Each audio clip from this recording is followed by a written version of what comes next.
Good afternoon friends, welcome to Trishul Sansthan. चलिए जल्दी से सब लोग ऑनलाइन आ जाइए। विक्रम कुमार, जय हिंद बाबू।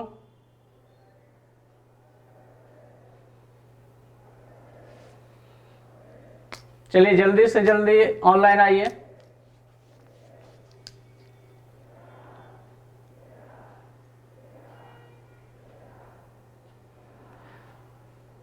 कन्हई कुमार, जय हिंद। पंकज, राजेश कुमार यादव, बॉबी कुंतल, शिशुपाल कुमार, जय हिंद। सुधीश कुमार, शिशुपाल, रुपेश, उपेंद्र कुमार, नवीन, शुभम पाल, अरविंद कुमार यादव, सबको जय हिंद बाबू। शुभम पाल, आर्मी बॉय, विनय कुमावत, आर्मी बॉय मनोज, सरजू कुमार, आशीष कुमार, सरजू कुमार। चलिए, हम लोग पिछले क्लास में पढ़े थे नर्वस सिस्टम के बारे में। उम्मीद करते हैं कि उससे कोई दिक्कत नहीं होगा और उससे रिलेटेड, उस चैप्टर से रिलेटेड आप लोग घर पे भी एमसीक्यू लगाया कीजिए, तभी पता चलेगा कि उससे क्या सीखे। और कहीं पे दिक्कत है तो वो अगले क्लास में पूछ लिया कीजिए।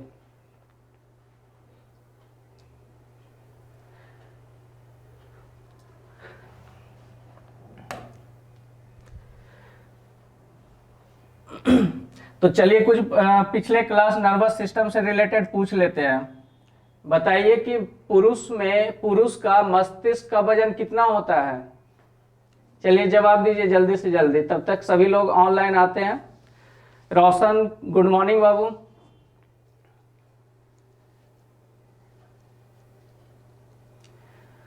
समर सिंह भाटी, बायो का क्लास ऐप पर नहीं आ रहा है।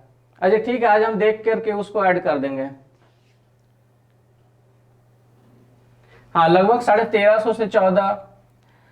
ये मस्तिष्क का जो वजन है वो हमारे शरीर के वजन का कितना % होता है?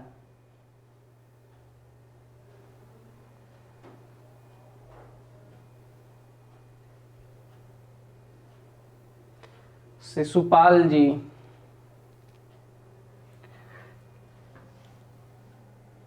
हाँ रोशन का सबका सही जवाब है। इसके अध्ययन को क्या बोलते हैं? जल्दी जल्दी से जवाब दीजिए। अध्ययन को, मस्तिष्क के अध्ययन को क्या बोलते हैं?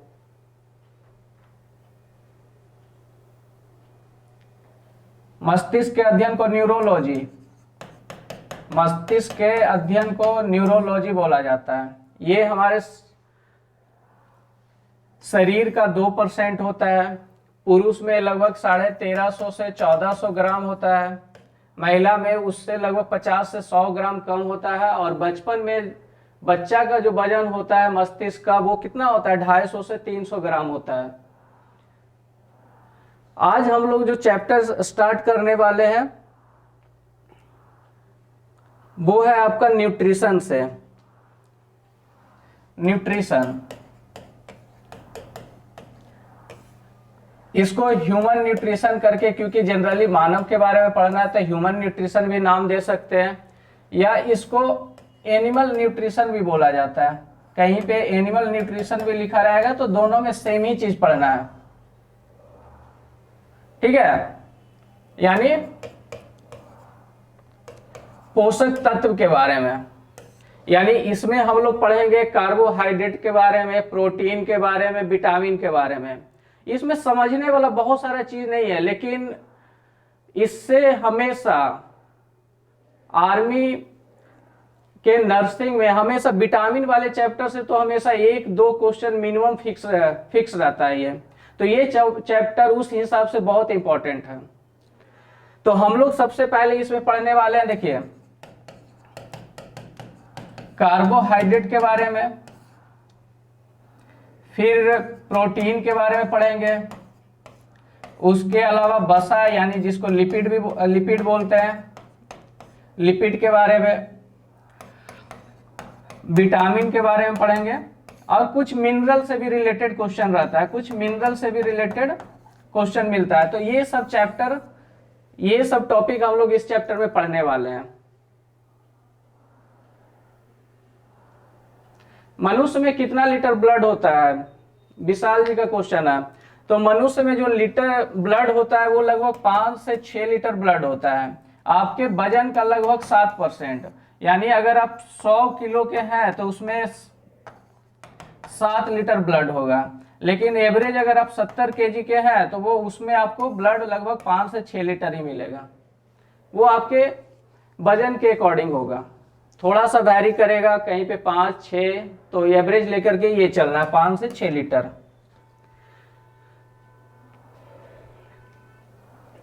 चलिए हम लोग इसमें एमसीक्यू से ही सारा उसके स्टडी करते जाएंगे। देखिए पहला क्वेश्चन है, निम्न में कौन हमारे शरीर में ऊर्जा का स्रोत नहीं है? चलिए आप लोग जवाब दीजिए,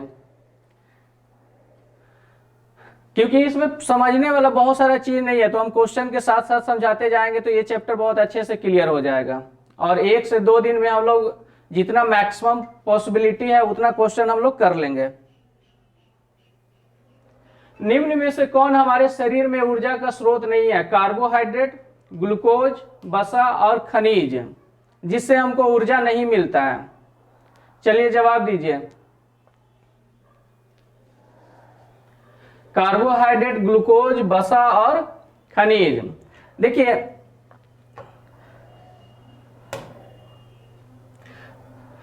हम लोग को जो एनर्जी यानी ऊर्जा देने वाला जो भोज्य पदार्थ है, ऊर्जा प्रदान करने वाला, उसमें होता है कार्बोहाइड्रेट, ठीक है, कार्बोहाइड्रेट। दूसरा होता है प्रोटीन और तीसरा होता है वसा, जिसको लिपिड भी बोलते हैं, लिपिड यानी वसा। ये सब जो है आपको एनर्जी प्रदान करता है, ठीक है। इसमें से सबसे ज्यादा जो एनर्जी प्रदान करेगा, देखिए सबसे ज्यादा जो एनर्जी प्रदान करेगा वसा। वसा का 1 ग्राम अगर मॉलिक्यूल आप लेते हैं, 1 ग्राम, तो उसमें जो आपको एनर्जी मिलेगा वो मिलेगा 9.3 किलो कैलोरी, ठीक है। ये क्वेश्चन पूछा जाता है, ये बहुत इंपॉर्टेंट है, ये याद कर लेना। कार्बोहाइड्रेट में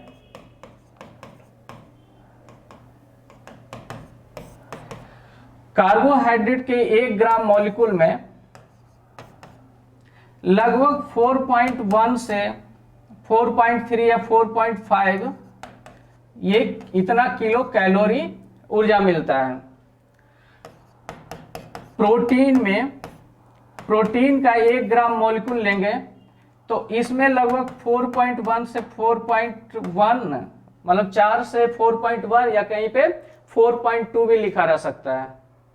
तो सबसे ज्यादा जो एनर्जी गिविंग प्रोडक्ट, जो भोज्य पदार्थ है, वो क्या होगा? सबसे ज्यादा एनर्जी कहां से मिलता है?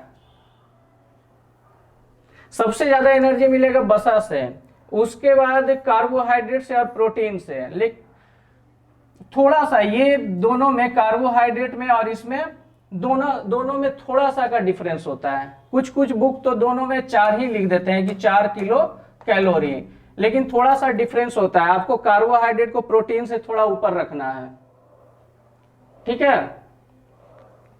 वसा में सबसे ज्यादा होगा। लेकिन यहीं पे एक क्वेश्चन पूछा जाता है कि इंस्टेंट एनर्जी कौन देता है, यानी तुरंत हमको एनर्जी का जरूरत है, इसमें से कौन सा यूज करें कि हमको तुरंत एनर्जी मिल जाए? चलिए जवाब दीजिए। तेज पनवार, सुमन कुमार।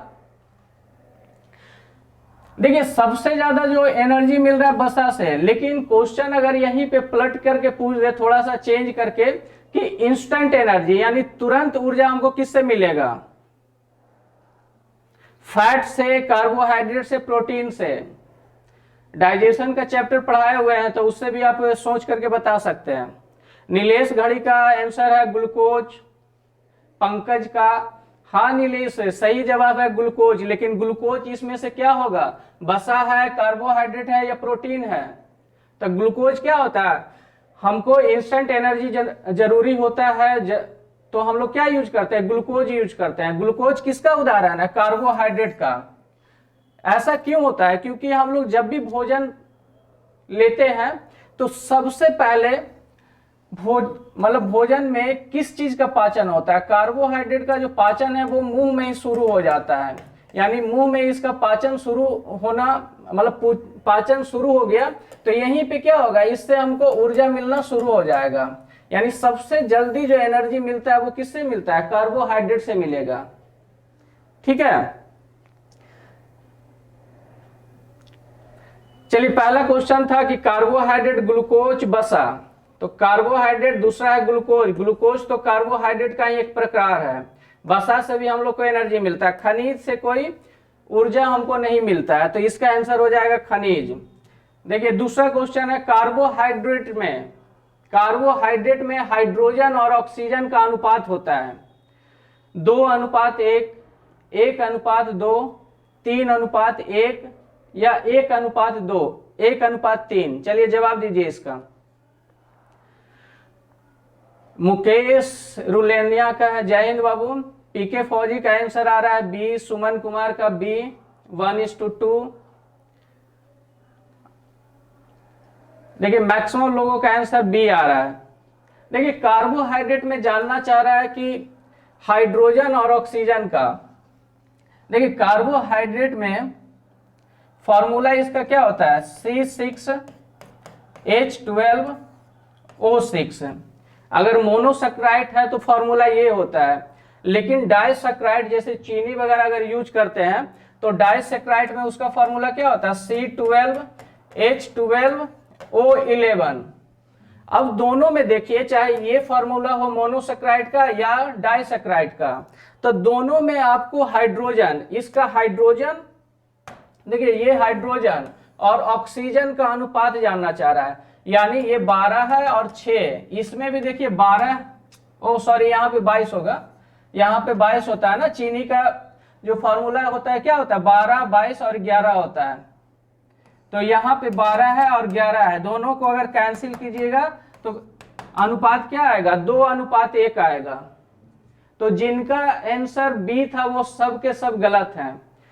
जिन लोगों ने ए दिया है, जैसे पीके फौजी है, उनका ए है। राजा कुमार का आंसर ए आ रहा है, तो आंसर 2:1 ये हो जाएगा। आया समझ में ये। मोनोसैकराइड का फॉर्मूला, मोनोसैकराइड में जितने भी हैं, मोनोसैकराइड हम देखिए बताए थे,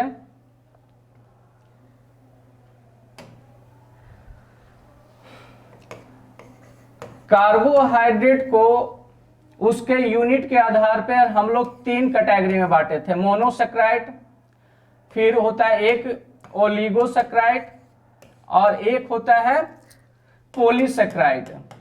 ठीक है, मोनोसैकराइड में 3 नाम बताए थे, कौन कौन सा, एक बताए थे ग्लूकोज, दूसरा होता है फ्रक्टोज और तीसरा होता है ग्लैक्टोज। और ये तीनों का फॉर्मूला क्या होता है, C6H12O6। तो इसमें रेशियो हमेशा होगा हाइड्रोजन और ऑक्सीजन का क्या, किस अनुपात में, 2:1 में। चलिए नेक्स्ट है क्वेश्चन है, निम्न में कौन मोनोसैकराइड है, ग्लूकोज, फ्रक्टोज, ग्लैक्टोज या सभी। चलिए जवाब दीजिए, निम्न में कौन मोनोसैकराइड है।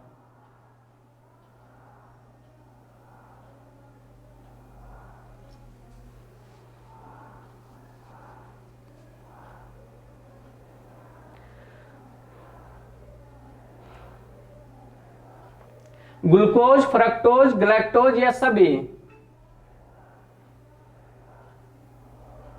देखिए मोनोसैकराइड का एग्जांपल जस्ट अभी बताया कि GFG याद रख लेना है, ग्लूकोज, फ्रक्टोज और ग्लैक्टोज।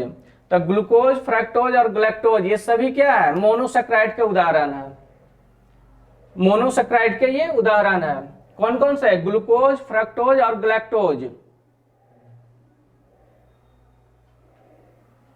चलिए नेक्स्ट क्वेश्चन, ग्लूकोज का अन्य नाम है रुधिर शर्करा, अंगूर शर्करा या मक्का शर्करा या सभी?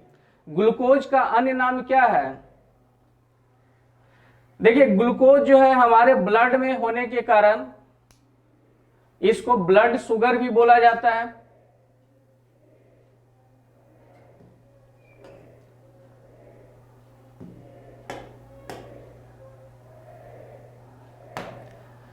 ग्लूकोज का जो उपस्थिति होता है वो ब्लड में भी होता है, इसलिए इसको ब्लड शुगर भी बोला जाता है। अंगूर में भी पाए जाने के कारण इसको ग्रेप्स, एक मिनट रुकिए।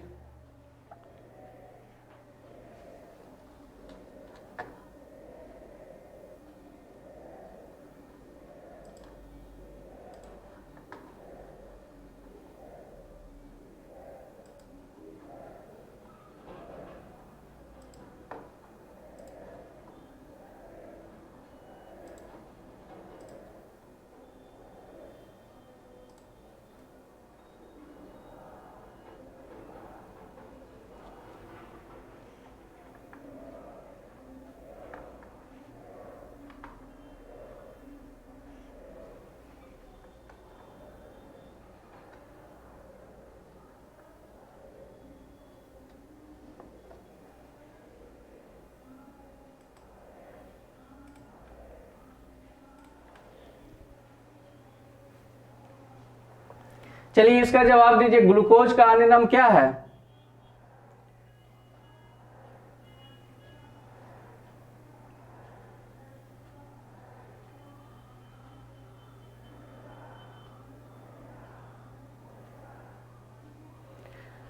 एक मिनट 30 सेकंड के लिए और वेट कीजिएगा, कमेंट ऑप्शन मेरे पास नहीं आ रहा है इसके कारण।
हाँ चलिए इसका जवाब दीजिए। इसका जवाब, माफी चाहेंगे, वो हमारे पास कुछ टेक्निकल प्रॉब्लम होने के कारण आप लोगों का कमेंट दिखाई नहीं दे रहा था। तो ये सभी में पाया जाता है। देखिए ग्लूकोज है, ब्लड में पाए जाने के कारण इसको ब्लड शुगर के नाम से भी जाना जाता है। ये ग्रेप्स में भी पाया जाता है, इसलिए इसको ग्रेप्स शर्करा यानी ग्रेप्स शुगर भी बोला जाता है, और मक्का में भी पाया जाता है, इसलिए इसका ऑप्शन क्या हो जाएगा? डी। चलिए नेक्स्ट है, सबसे मीठा प्राकृतिक शर्करा है ग्लूकोज, फ्रक्टोज, लैक्टोज या सुक्रोज? यानी नेचुरली रूप में यानी प्राकृतिक रूप से पाए जाने वाले जितने भी कार्बोहाइड्रेट है, जितने भी शुगर है, उसमें सबसे मीठा कौन होगा? ग्लूकोज, फ्रक्टोज या लैक्टोज या सुक्रोज? तेज परिवार का आंसर आ रहा है बी, सरजू का बी, सत्यम का बी, अरविंद का फ्रक्टोज। चलिए जवाब दीजिए, ग्लूकोज, फ्रक्टोज, लैक्टोज और सुक्रोज। तो सबका सही जवाब है, आंसर क्या होगा? फ्रक्टोज। प्राकृतिक रूप से पाए जाने वाले जितने भी शर्करा है उसमें सबसे ज्यादा जो मीठा होगा वो कौन होगा? फ्रक्टोज होगा। और सबसे कम किसका होता है? Utkarsh Kumar, good morning sir. Good morning बाबू। चलिए इसका जवाब दीजिए। सबसे मीठा प्राकृतिक शर्करा फ्रक्टोज। सबसे कम कौन होता है? सबसे कम होता है लैक्टोज।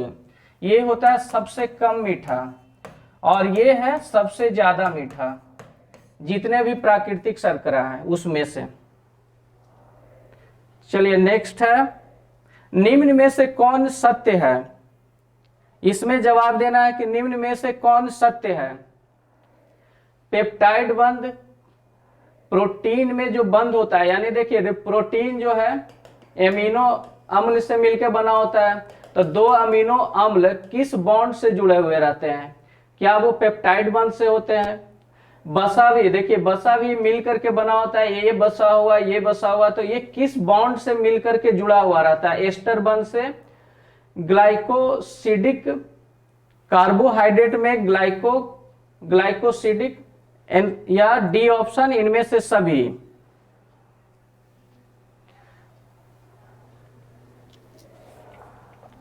क्या प्रोटीन में पेप्टाइड बंध होता है, बसा में एस्टर बंध होता है, कार्बोहाइड्रेट में ग्लाइकोसिडिक बंध होता है?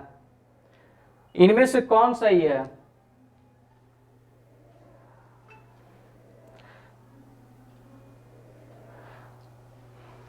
देखिए अरविंद जी, प्रोटीन, तो प्रोटीन क्या होता है? 20 अमीनो एसिड, 20 लगभग 20 प्रोटीन बनाने के लिए 20 अमीनो एसिड का जरूरत होता है। उसके बीच में जो बंध होता है उस बंध को क्या बोलते हैं? पेप्टाइड बंध। ये तीनों नाम याद कर लेना है।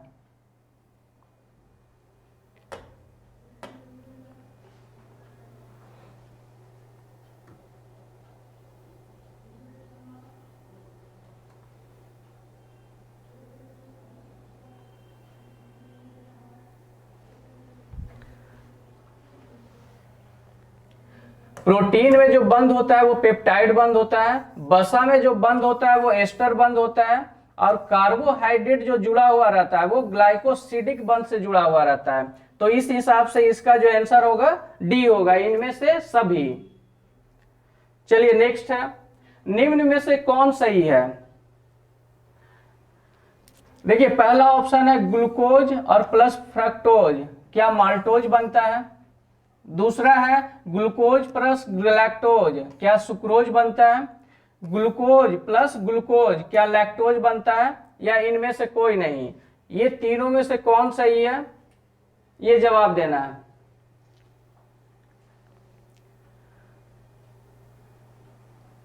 सभी का आंसर आ रहा है डी। हाँ, इसमें से देखिए कोई भी सही नहीं है, सभी के सभी गलत है।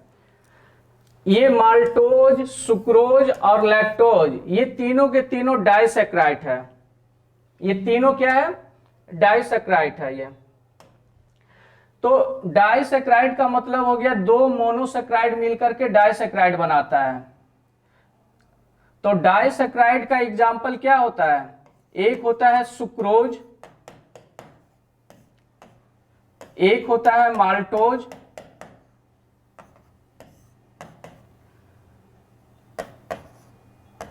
और एक होता है लैक्टोज।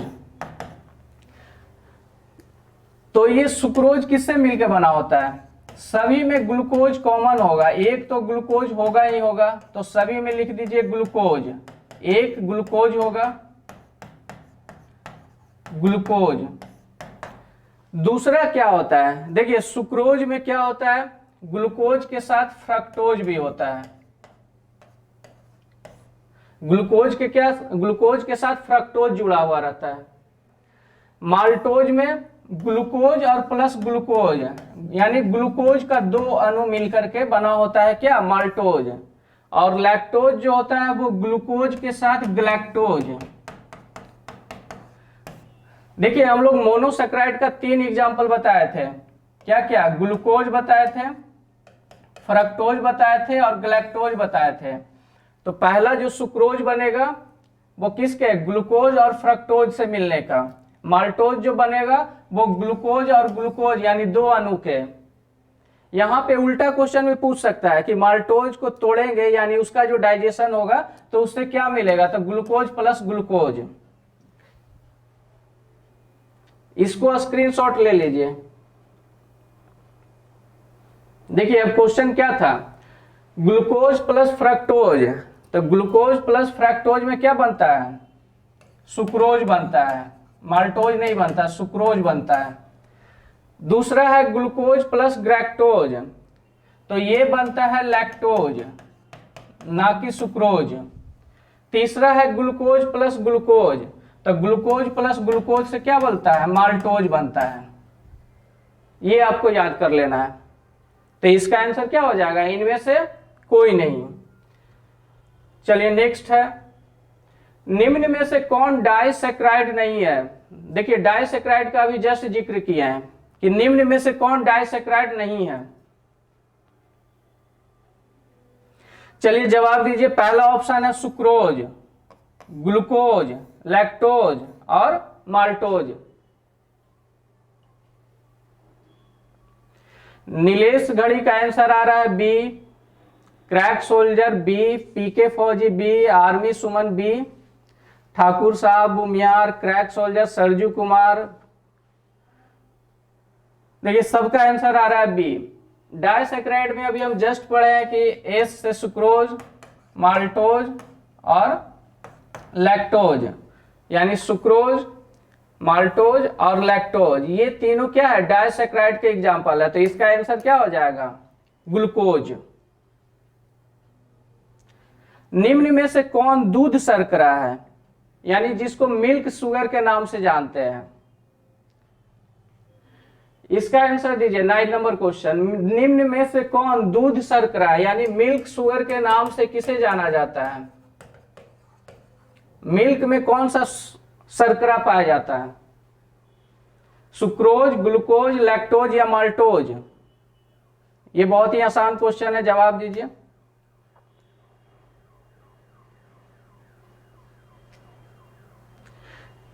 इसका देखिए आंसर सही है, सब लोग का सही जवाब है लैक्टोज। निम्न में से कौन दूध शर्करा है, लैक्टोज। ये जितने भी क्वेश्चन बन रहा है ये डायरेक्ट पूछा जाता है, तो ये एज इट इज ऐसे ही याद कर लेना है कि मिल्क शुगर, यानी मिल्क में कौन सा शुगर पाया जाता है, तो लैक्टोज। निम्न में कौन माल्ट शर्करा है, निम्न में से कौन माल्ट शर्करा है, माल्ट शुगर कौन सा है, सुक्रोज, ग्लूकोज, लैक्टोज या माल्टोज।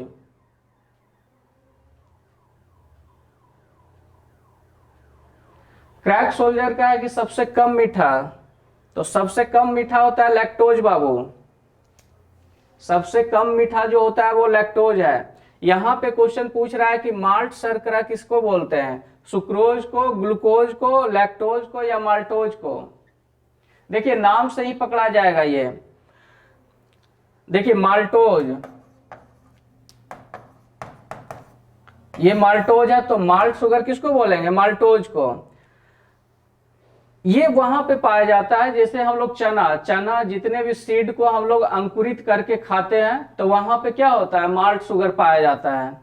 ये सबसे ज्यादा बादाम में, जो आलमंड आप खाते हैं, जो बादाम खाते हैं, उसमें भी क्या होता है, माल्टोज पाया जाता है।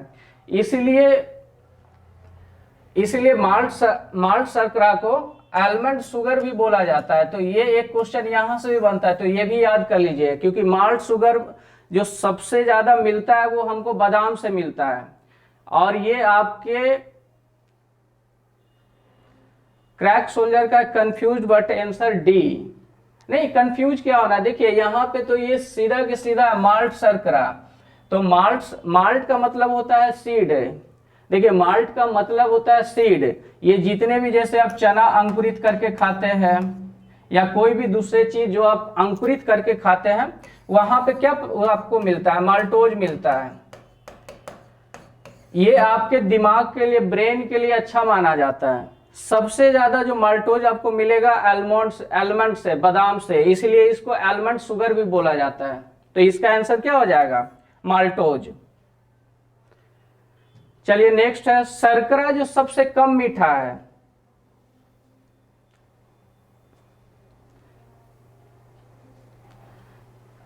क्रैक सोल्जर, सर माल्ट का नाम पहली बार सुना है बाबू। हाँ एक्स्ट्रा देखिए जितने भी तरह का क्वेश्चन बनते हैं हम सब इसमें से हर टॉपिक से लगभग 100 क्वेश्चन आप लोग को करवा देंगे, तो क्वेश्चन छूटने का बात ही नहीं है। देखिए शर्करा जो सबसे कम मीठा है, आज ही की क्लास में इसका जिक्र किए हैं। आंसर है लैक्टोज, ग्लूकोज, सुक्रोज या माल्टोज। चलिए जवाब दीजिए। तो सबसे कम मीठा जो होता है वो लैक्टोज पाया जाता है। सबसे कम मीठा जो शर्करा है वो लैक्टोज होता है। धरती पर सर्वाधिक मात्रा में पाए जाने वाला प्राकृतिक शर्करा है। हमारे धरती पर क्रैक सोल्जर, सर मुझे ऐप प्लीज ऐप में जोड़ दीजिए। देखिए ऐप पे जोड़ने के लिए देखिए क्या प्रोसेस है। आप प्ले स्टोर में जाइएगा, त्रिशूल संस्थान,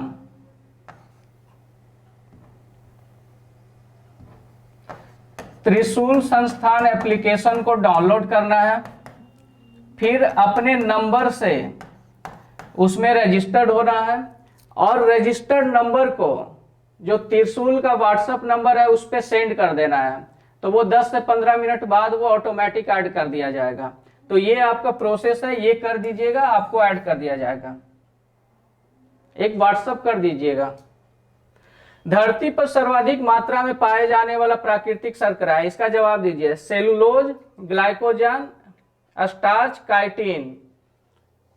नीलेश घड़ी का आंसर आ रहा है ए।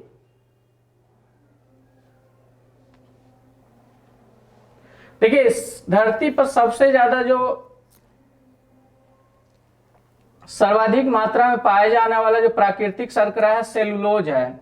ये सेलुलोज कहाँ पाया जाता है? जितने भी प्लांट है, यानी प्लांट का जो कवरिंग होता है, जो सेल वॉल होता है, प्लांट का जो सेल वॉल होता है वो किससे बना होता है? सेलुलोज से बना होता है। तो इसीलिए प्राकृतिक रूप से पाए जाने वाले में सेलुलोज क्या है? सबसे ज्यादा है। और सेकंड नंबर पे होता है काइटिन। ये भी कुछ कवक में, कवक के सेल वॉल में ये काइटिन भी पाया जाता है। इसके अलावा जितने भी चींटी हैं, मतलब इंसेक्ट वगैरह है, उसके सेल वॉल में ये काइटिन पाया जाता है। तो सबसे ज्यादा प्राकृतिक रूप से पाए जाने वाला जो शर्करा होगा वो सेलुलोज होगा। और सेकंड अगर पूछे तो सेकंड नाम याद रख लेना है काइटिन। पहला कौन सा हो जाएगा? सेलुलोज, और दूसरे नंबर पे काइटिन।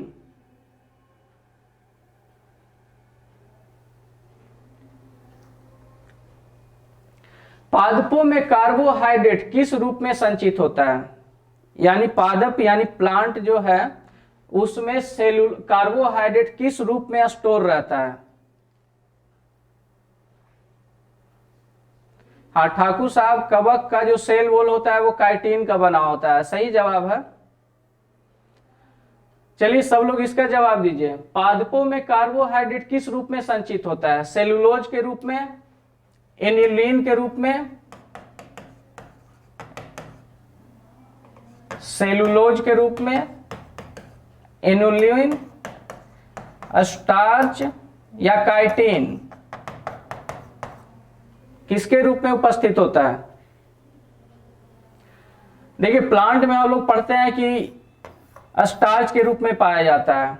और हमारे शरीर में जो कार्बोहाइड्रेट स्टोर रहता है वो ग्लाइकोजेन के रूप में उपस्थित होता है। मानव शरीर में जो कार्बोहाइड्रेट जो स्टोरेज होता है वो ग्लाइकोजेन के रूप में स्टोरेज होता है। और ये ग्लाइकोजेन सबसे ज्यादा स्टोर कहाँ पे होता है? क्रैक सोल्जर का जवाब है ग्लाइकोजेन।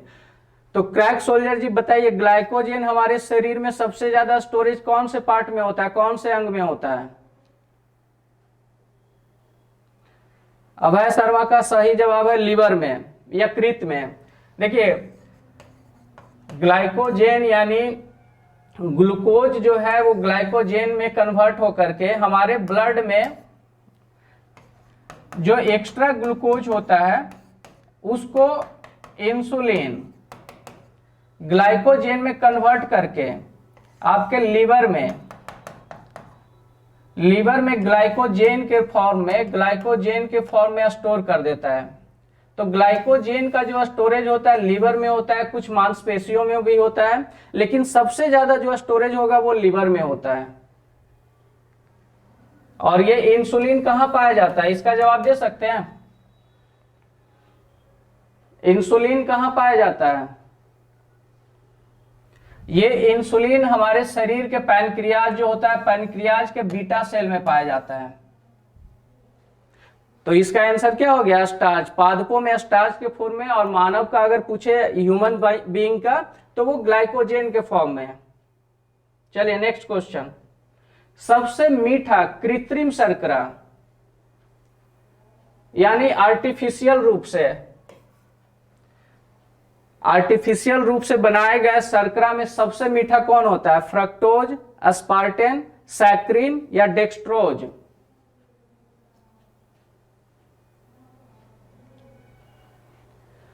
सबसे मीठा कृत्रिम शर्करा कौन सा है? फ्रक्टोज, अस्पार्टेन, सैक्रिन या डेक्सट्रोज? सरजू कुमार का आंसर है ए, सुजीत का सी, पंकज का सी, सुदीश ए,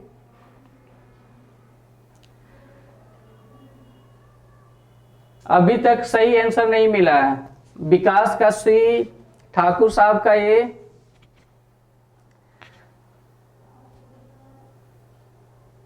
saccharin is also as orthosulpho benzamide. हाँ ये सही है, लेकिन यहाँ पे क्वेश्चन क्या पूछा है कि सबसे मीठा, जितने भी आर्टिफिशियल शर्करा है जो कृत्रिम रूप से बनाया गया उसमें सबसे मीठा कौन होता है? तो अस्पार्टेन होता है। सबसे मीठा अस्पार्टेन है। और अगर पूछा जाए कि हमारे जब आप बीमार पड़ते हैं या फिर हम लोग हॉस्पिटल में जो एक आम बोलचाल भाषा में बोलते हैं कि जो पानी चढ़ाना यानी आपको एनर्जी का जरूरत है, तो वहां पे जनरली हम लोग बोल देते हैं कि ग्लूकोज चढ़ाया जा रहा है, लेकिन वो ग्लूकोज नहीं चढ़ाया जाता है। वो क्या होता है? डेक्सट्रोज होता है।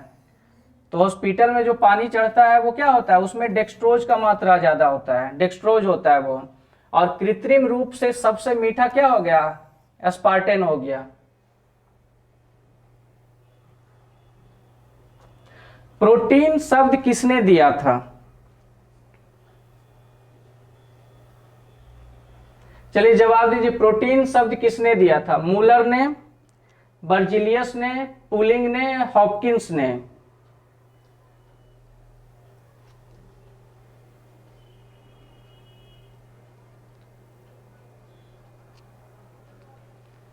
मूलर, बर्जिलियस, पुलिंग और हॉपकिंस। देसी बॉयज का है मूलर, सरजू का बी, बाबू कुमार का है डी। नहीं, इसका आंसर होगा बर्जिलियस ने। देखिए मूलर ने प्रोटीन का खोज किया था। अगर खोज पूछे तो क्या हो जाएगा आंसर? प्रोटीन का खोज किसने किया? तो मूलर ने। लेकिन प्रोटीन शब्द का बात क्या है कि ये प्रोटीन नाम यानी शब्द को किसने दिया था? तो बर्जिलियस ने। तो इसका आंसर क्या हो जाएगा? बी आंसर सही होगा।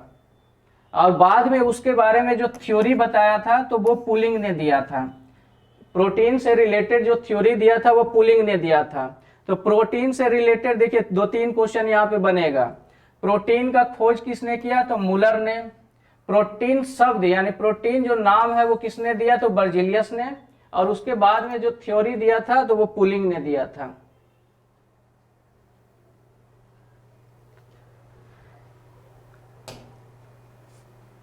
अमीनो अम्ल यानी अमीनो एसिड का अनिवार्य समूह है, यानी अमीनो अम्ल जो होता है उसमें कौन सा इंपॉर्टेंट पार्ट है वो जो उसमें होना ही होगा? एक अल्कोहल, कार्बोक्जिलिक एसिड या एमिनो एसिड या अमीन एसिड भी बोलते हैं इसमें। क्या आंसर होगा इसका? सोनू कुमार का आंसर है बी। भूमियार मुन्ना कुमार का आंसर आ रहा है डी। देखिए अमीनो अम्ल जो बना होता है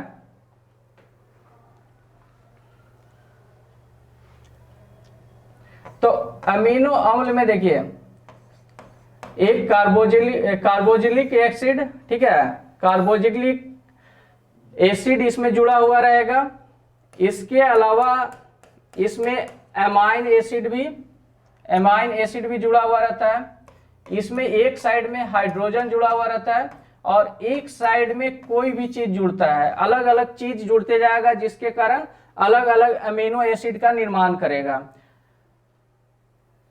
तो इसमें देखिए कार्बोक्सिलिक एसिड का होना जरूरी है और एमाइन एसिड नेसेसरी होता है ये।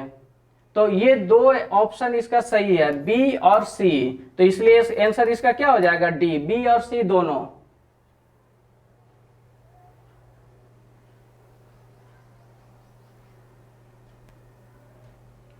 प्रोटीन के निर्माण में लगभग कितने अमीनो अम्ल भाग लेते हैं? प्रोटीन के निर्माण में लगभग कितने अमीनो अम्ल भाग लेते हैं? 15, 20, 10 या 14?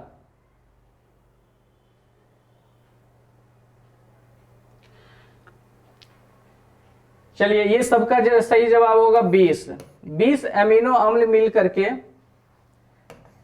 इस तरह से 20 अमीनो अम्ल एक दूसरे से जुड़ के क्या बनाता है, ये अमीनो अम्ल है। तो इस तरह से 20 अमीनो अम्ल मिल करके प्रोटीन का निर्माण करेगा।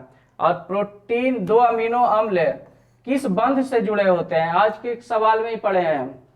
चलिए जल्दी से जवाब दीजिए, दो अमीनो अम्ल जो है वो किस बंध से जुड़े होते हैं? विकास कुमार का आंसर आ रहा है 20, प्रतिभा का 20, क्रैक सोल्जर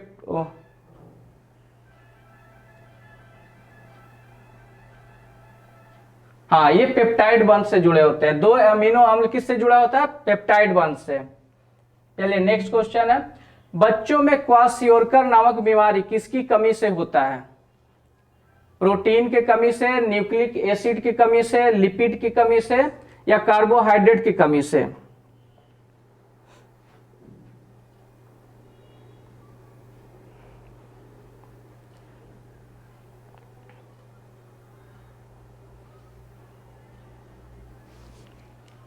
देखिए, बच्चों में क्वाशियोरकर नामक बीमारी जो है वो प्रोटीन की कमी से होता है। प्रोटीन की कमी से दो बच्चों में होने वाले दो बीमारी अक्सर पूछे जाते हैं आप लोग के एग्जाम में। एक होता है मेरास्मस और दूसरा है क्वाशियोरकर।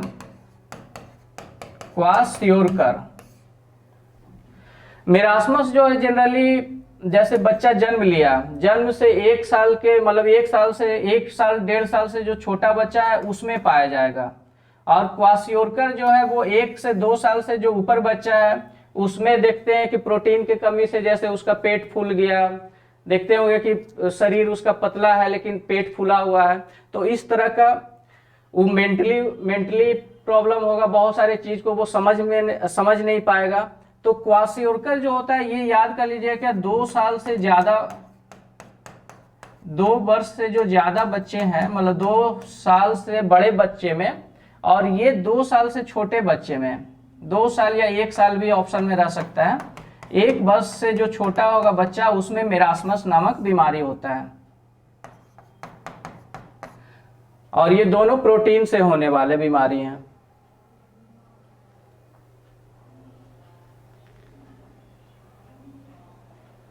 अभय कुमार सब भूल रहे हैं, कुछ भी नहीं भूलना है बाबू, इतना प्रैक्टिस हो जाएगा एग्जाम आने तक कि एक भी चीज आप नहीं भूल पाएंगे और सारा क्वेश्चन आप सही करके आएंगे।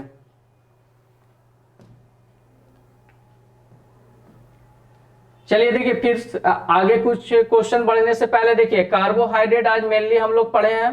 तो कार्बोहाइड्रेट हम बताए थे कि कार्बोहाइड्रेट को यूनिट के आधार पर 3 भागों में बांटे थे, मोनोसेक्राइड।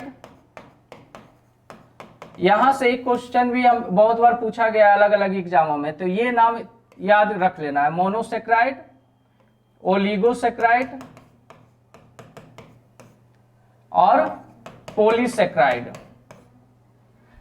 मोनोसेक्राइड में कौन कौन सा? जी, एफ, जी, ग्लूकोज,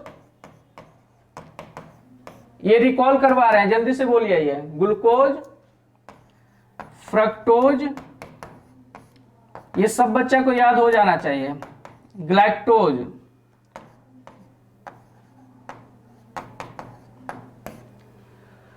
देखिए कार्बोहाइड्रेट को 3 कैटेगरी में बांटे, मोनोसेक्राइड, ओलिगोसेक्राइड। ओलिगोसेक्राइड में मेनली डाइसेक्राइड से क्वेश्चन आता है, तो डाइसेक्राइड। देखिए मोनोसेक्राइड हो गया यानी ग्लूकोज, इसको ज्यादा अब तोड़ नहीं सकते, यानी इस कितना भी डाइजेशन होगा इससे ज्यादा वो टूटेगा नहीं ग्लूकोज, तो वो हो गया मोनोसेक्राइड। लेकिन कुछ मोनोसेक्राइड यानी 2 मोनोसेक्राइड, ओलिगोसेक्राइड बोलते हैं कि 1 से लगभग 9 मोनोसेक्राइड मिलकर के ओलिगोसेक्राइड का निर्माण करता है। और पॉलीसेक्राइड जो होता है वो 10 से ज्यादा मोनोसेक्राइड, 10 से ज्यादा मोनोसेक्राइड, और 10 से ये हजारों लाखों तक जा सकता है, इसका जो संख्या होगा वो हजारों लाखों तक जाएगा पॉलीसेक्राइड में, यानी इसमें हजारों लाखों मोनोसेक्राइड जुड़ करके पॉलीसेक्राइड का निर्माण करते हैं। ओलिगोसेक्राइड में होता है कि जिसमें 2 मोनोसेक्राइड जुड़ेगा उसको डाइसेक्राइड बोलेंगे, 3 होगा उसको ट्राई बोलेंगे, जिसमें 4 मोनोसेक्राइड जुड़ेगा उसको टेट्रा बोलते हैं, 5 जुड़ेगा उसमें पेंटा बोलते हैं, हेक्सा बोलते हैं, हेप्टा बोलते हैं, ऑक्टा बोलते हैं, नोना बोलते हैं। तो इस तरह से बनते जाता है। लेकिन आपके एग्जाम में जो क्वेश्चन आएगा सिर्फ डाइसेक्राइड से आएगा, सिर्फ 2 के मिलने से कौन कौन बनेगा वो पूछेगा। तो ग्लूकोज और फ्रक्टोज के मिलने से क्या बनेगा, चलिए जवाब दीजिए जल्दी से। ग्लूकोज और फ्रक्टोज के मिलने से क्या बनता है, ग्लूकोज और फ्रक्टोज के मिलने से सुक्रोज बनता है। ग्लूकोज प्लस ग्लूकोज यानी दोनों ग्लूकोज है, तो ग्लूकोज और ग्लूकोज मिलने से क्या बनता है, माल्टोज बनता है। तो देखिए दो मोनोसेक्राइड बन रहा है, 2 मोनोसेक्राइड के मिलकर के ये डाइसेक्राइड का निर्माण हो रहा है। और ग्लूकोज और प्लस ग्लैक्टोज, इसके मिलने से क्या बनता है, लैक्टोज बनता है। और इसमें 10 से ज्यादा जो हो गया, इसमें जनरली आपसे पूछा जाएगा ग्लाइकोजेन के बारे में।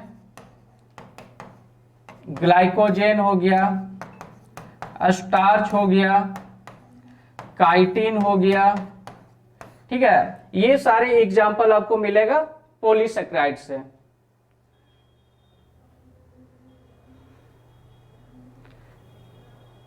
चलिए नेक्स्ट क्वेश्चन है, घावों को भरने में निम्न में से कौन सहायक है, कार्बोहाइड्रेट, प्रोटीन, लिपिड या इनमें से कोई नहीं।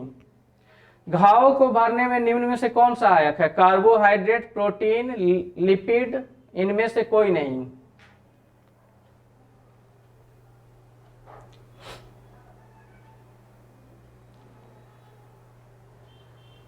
सरजू कुमार का आंसर आ रहा है बी, मुन्ना कुमार मिश्रा का बी, नीलेश घड़ी B, crack soldier Suman Kumar का डी आ रहा है, इनमें से कोई नहीं। देखिए जिसका जिसका प्रोटीन है ये सही जवाब है। ये घावों को भरने में निम्न में से कौन सहायक है, तो प्रोटीन। और विटामिन का बात करें तो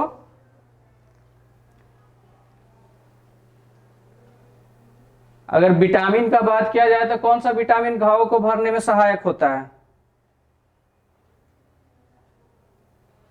अमित सिंह का आंसर आ रहा है सी, वेरी गुड। अगर विटामिन का बात करें तो विटामिन सी, लेकिन अगर इसमें कार्बोहाइड्रेट, प्रोटीन और लिपिड का बात करें तो घावों को भरने में प्रोटीन सहायक है। प्रोटीन क्यों सहायक है, क्योंकि आपके सेल के ग्रोथ में कौन सा सहायक होता है, ये होता है। कार्बोहाइड्रेट और लिपिड क्या होता है, मेनली ऊर्जा देने वाले ये स्रोत हैं, ये इससे आपको ऊर्जा मिलता है, एनर्जी मिलता है। लेकिन आपके बॉडी का यानी सेल का जो डेवलपमेंट और ग्रोथ जो करवाता है वो प्रोटीन करवाएगा। तो घावों को भरने में प्रोटीन सहायक होता है, तो इसका आंसर हो जाएगा बी। नेक्स्ट है, प्रोटीन के पाचन में निम्न में से कौन सा एंजाइम सहायक है। प्रोटीन के पाचन में निम्न में से कौन सा एंजाइम सहायक है, पेप्सिन, ट्रिप्सिन, दोनों या इनमें से कोई नहीं। सुधीश कुमार का आंसर आ रहा है बी, देसी बॉय सी, विकास का है बी, नीलेश गढ़ी सी, देसी बॉय सी। देखिए प्रोटीन का पाचन में ये हम लोग पाचन में पाचन तंत्र में यानी डाइजेशन वाले में भी ये बढ़िया से पढ़ चुके थे कि प्रोटीन, देखिए हम लोग जो डाइजेशन करते हैं एक कार्बोहाइड्रेट का करते हैं, फिर प्रोटीन का करते हैं और लिपिड यानी फैट का करते हैं। ये तीन चीजों का डाइजेशन करते हैं। इसके अलावा जो मिनरल वगैरह हो गया उसको एब्जॉर्ब कर लिया जाता है। तो देखिए कार्बोहाइड्रेट का जो पाचन होता है, ये हम सी से, कार्बोहाइड्रेट को हम यहाँ पे सी से लिख दे रहे हैं। और इसका देखिए पाचन कहाँ पे होता है, एक पाचन कार्बोहाइड्रेट का क्या होता है, मुंह में होता है। मुंह में कौन सा एंजाइम करेगा, टाइलिन एमाइलेज करता है, या टाइलिन याद कर लीजिए। दूसरा कार्बोहाइड्रेट का जो पाचन होगा वो छोटी आंत में, कोई भी चीज जो पूर्णतः पाचन होगा वो फाइनली जाके छोटी आंत में ही होता है। तो कार्बोहाइड्रेट का मुंह में पाचन हो गया, यानी मुंह से इसका शुरुआत हो जाता है, और छोटी आंत में इसको कौन करता है,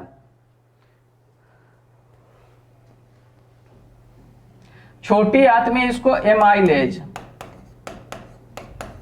ये लिस्ट इस तरह से बना लीजिएगा। प्रोटीन का देखिए पाचन, प्रोटीन का पाचन पेट में शुरू होता है। प्रोटीन, मुंह में सिर्फ कार्बोहाइड्रेट का पाचन शुरू होता है और प्रोटीन का पाचन पेट में शुरू होता है, अमाशय में। अमाशय में उसको पचाने में कौन सा एंजाइम सहायक है, तो पेप्सिन। और इसका जो पाचन होगा फिर छोटी आंत में जाकर के, तो उसको कौन करेगा, ट्रिप्सिन। छोटी आंत में ट्रिप्सिन करता है, पेट में करेगा पेप्सिन और छोटी आंत में करेगा ट्रिप्सिन।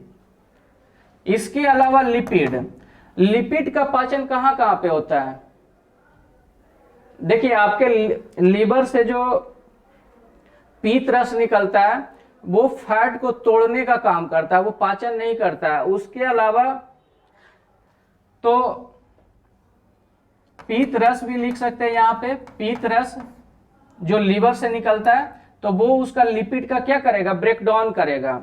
और छोटी आंत में फिर पाचन करने में कौन सहायक होगा, चंद्रदीप सिंह आर्मी वाला लवर्स, LAT। हाँ LAT सही है, याद कर सकते हैं। हम भी वैसे ही करके बच्चों को याद करवाए कि पैनक्रियाज से देखिए 3 एंजाइम निकलता है, कौन कौन सा, ALT। ये एक कंप्यूटर का कमांड होता है। तो A से हो जाता है एमाइलेज जो कि कार्बोहाइड्रेट को पचाता है, L से हो गया लाइपेज, L से लाइपेज, और लाइपेज किसको, लिपिड, लिपिड को पचाने में सहायक होता है। तो एक हो जाता है लाइपेज। और T से होता है ट्रिप्सिन, तो ट्रिप्सिन किसको पचाने में सहायक है, पेप्सिन, प्रोटीन को। तो पैनक्रियाज से जो 3 एंजाइम निकलते हैं, एमाइलेज वो कार्बोहाइड्रेट को पचाने में, ट्रिप्सिन प्रोटीन को पचाने में, और लाइपेज लिपिड को पचाने में यानी वसा को पचाने में सहायक है।